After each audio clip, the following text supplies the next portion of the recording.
Class 11-এর পদার্থবিদ্যা ক্লাসে আমরা গত দুদিন ধরে তাপীয় প্রসারণ সম্পর্কে আলোচনা করেছিলাম। সেক্ষেত্রে কঠিন ও তরলের প্রসারণ আমরা দেখেছি।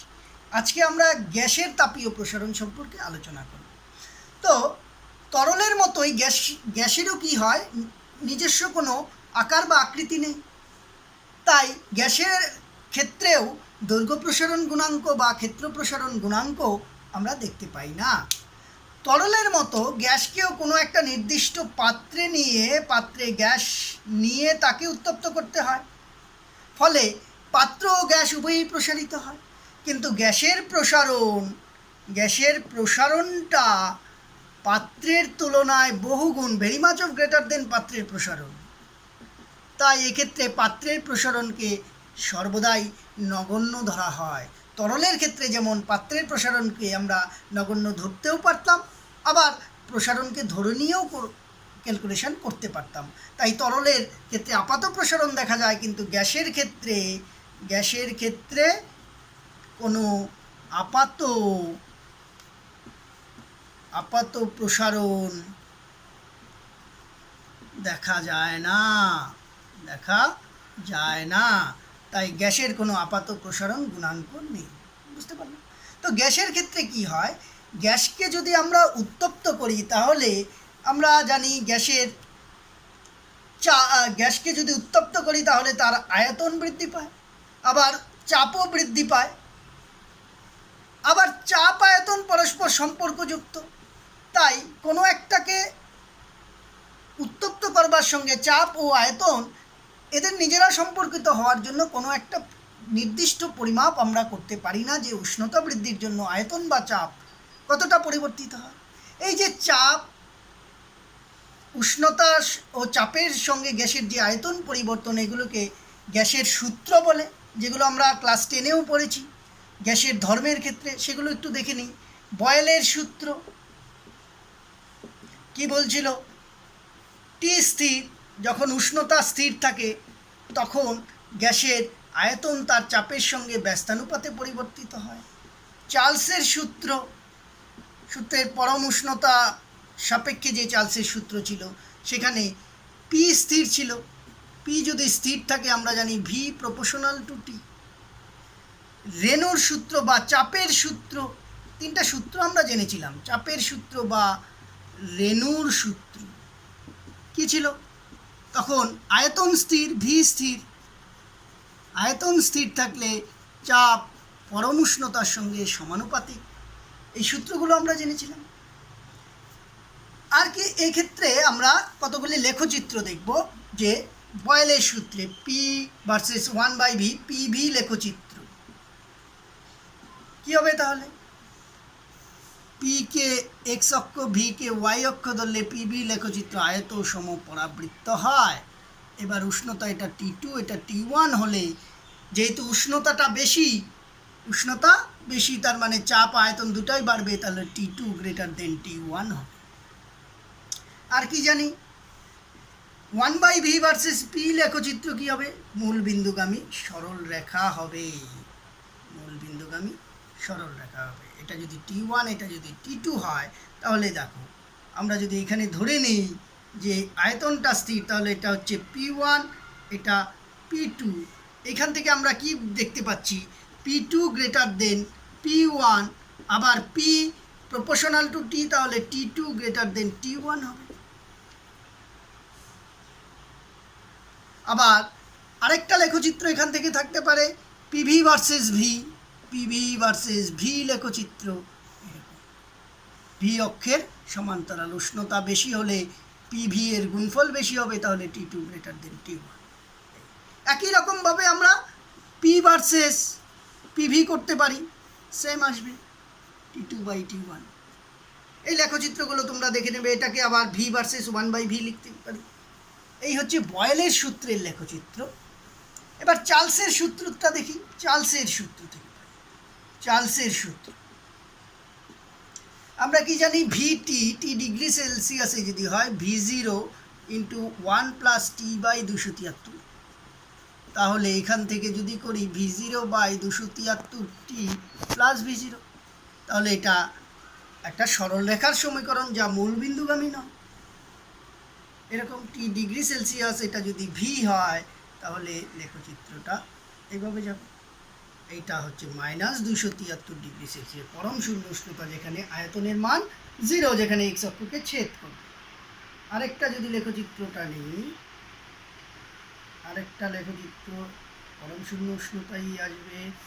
এটা যদি আমরা T2, এটা যদি পি উষ্ণতার সঙ্গে তো করলাম P1, এটা P2 যদি করি, দেখো এক্ষেত্রে কি হয়, উষ্ণতা স্থির নির্দিষ্ট 0 ডিগ্রি সেলসিয়াসে। এটা হচ্ছে আমার তাহলে আসবে V02, এটা V0 যদি 1 করি তাহলে V01 গ্রেটার দেন V02 আমরা সাধারণভাবে দেখতে পাচ্ছি লেখচিত্রতে।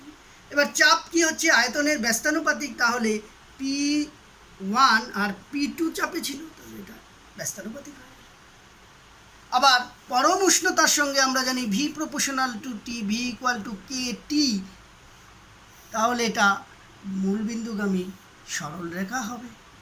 PT কেলভিন যদি হয়, একই রকমভাবে এটাকেও যদি টানি তাহলে এরকম হবে। এটা যদি P1, এটা P2 হয়, দেখো নির্দিষ্ট একটা উষ্ণতার আয়তনের ক্ষেত্রে যদি করি তাহলে এটা, তাহলে P2 গ্রেটার দেন P1 হবে। এই হচ্ছে চার্লসের সূত্র। একই রকমভাবে চাপের সূত্র থেকে তোমরা পাবে। বলে দিচ্ছি এগুলো, কারণ এগুলো আমাদের আগের থেকেই পড়া ছিল। ক্লাস 10-এ পড়েছি আমরা গ্যাসের ধর্মের ক্ষেত্রে। এটা হচ্ছে চাপের সূত্রের ক্ষেত্রে -273 ডিগ্রি সেলসিয়াস। আবার টি ক্যালভিনের সঙ্গে যদি করি তাহলে মূলবিন্দুগামী সরল রেখা আসবে। এই লেখচিত্রগুলো, এটা হচ্ছে চার্লসের গেল, এটা হচ্ছে চাপের সূত্র, চাপের সূত্রের লেখচিত্র। দেখো, দেখে নাও তোমরা লেখচিত্রগুলো ভালো করে, বুঝতে পারছো লেখচিত্র। আর কি আমরা পড়েছিলাম এক্ষেত্রে, সমীকরণ সমন্বয় সূত্র, চার্লস ও বয়েলের সমন্বয় সূত্র।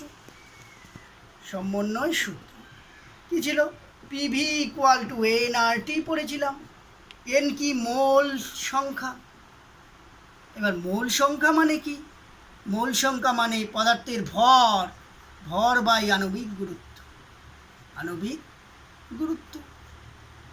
তাহলে ডব্লু বাই আমরা এম লিখতে পারি এন কি, বা এখান থেকে PV equal to W by MRT, বা এখান থেকে নিয়ে আসো PV by WT equal to R by M, বা P by W by V T equal to R by M মানে ধ্রুবক, বা পি এটা কি হচ্ছে ভর বাই আয়তন মানে ঘনত্ব ডি ইকুয়াল টু ধ্রুবক। তাহলে এখান থেকে কি দেখতে পাচ্ছি আমরা, পি ইকুয়াল টু ধ্রুবক ইন্টু ডিটি। তাহলে আমরা বলতে পারি পি প্রপোর্শনাল টু টি যখন ডি স্থির, আবার যখন পি স্থির তখন আমরা কি লিখতে পারি, ডি প্রপোর্শনাল টু 1/t যখন পি স্থির।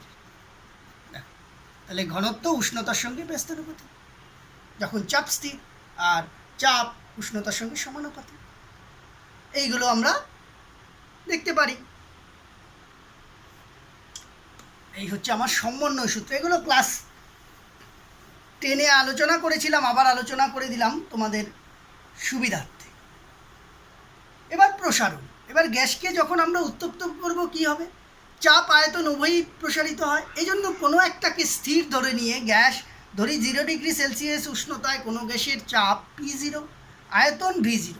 এবার উষ্ণতা T ডিগ্রি সেলসিয়াস বৃদ্ধি করলাম, বৃদ্ধি করলে চাপ PT হয়, আয়তন V0 হয়। এখানে আয়তন স্থির, দুইভাবে করতে পারি আমরা বললাম, আয়তন স্থির রেখে অথবা চাপ স্থির রেখে। এবার চাপ স্থির করলাম, স্থির উষ্ণতা, তাহলে চাপ V0, আয়তন VT, দুজনেরই উষ্ণতা T ডিগ্রি সেলসিয়াস।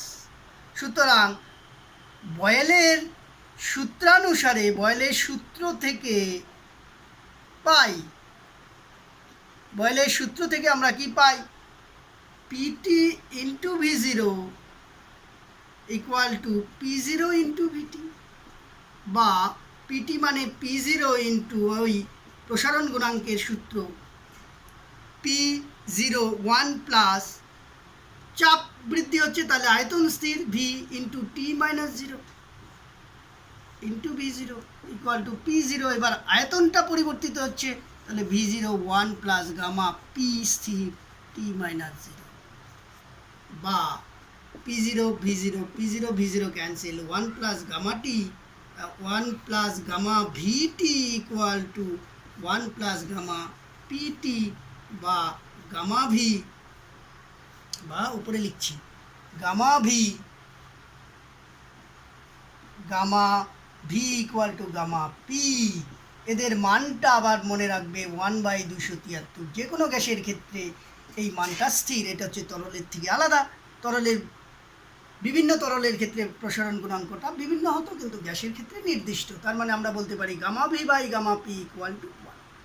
এই গামা ভি গামা পিটা কী ছিল একটু বলে নিই, এই জায়গাটা বাকি ছিল, যে স্থির আয়তনে, তাহলে স্থির আয়তনে কি হবে, কোনটা বৃদ্ধি হবে, আয়তন স্থির থাকলে চাপ প্রসারণ গুণাঙ্ক, তাহলে গুণাঙ্কটা গামা, এবার আয়তন স্থির এই জন্য ভি, তাহলে চাপের প্রসারণ P two minus P one by P one into T two minus T one. তাহলে সংজ্ঞা কী হবে, একক উষ্ণতা বৃদ্ধিতে একক চাপযুক্ত কোনো গ্যাসের চাপের যে প্রসারণ ঘটে তাকে তার চাপ প্রসারণ গুণাঙ্ক বলে। স্থির চাপে আয়তন প্রসারণ গুণাঙ্ক, তাহলে কি হবে, চাপ স্থির আয়তন প্রসারণ গামা, চাপ স্থির গামা পি, আয়তনের বৃদ্ধি বাই প্রাথমিক আয়তন ইন্টু উষ্ণতার বৃদ্ধি। তাহলে একক উষ্ণতা বৃদ্ধিতে একক আয়তন বিশিষ্ট কোনো গ্যাসের স্থির চাপে একক উষ্ণতা বৃদ্ধিতে একক আয়তন বিশিষ্ট কোনো গ্যাসের আয়তনের যে প্রসারণ হয় তাকে স্থির চাপে গ্যাসের আয়তন প্রসারণ গুণাঙ্ক বলে। এই হচ্ছে, আর এদের সম্পর্ক তো আমরা একটু আগে প্রতিষ্ঠা করলাম, gamma V equal to gamma P equal to 1/273 per degree Celsius. বুঝতে পারলে? এগুলো তোমরা ভালো করে পড়ে নেবে, এবং এর অধ্যায়ের শেষে যে সমস্ত এমসিকিউ দেওয়া, সমস্ত এমসিকিউগুলো এবং গাণিতিক অংশগুলো যে দেখবে বইয়ে দেওয়া আছে, গ্যাসের প্রসারণ সম্পর্কিত যে অঙ্ক, সেগুলো সমাধান করবে।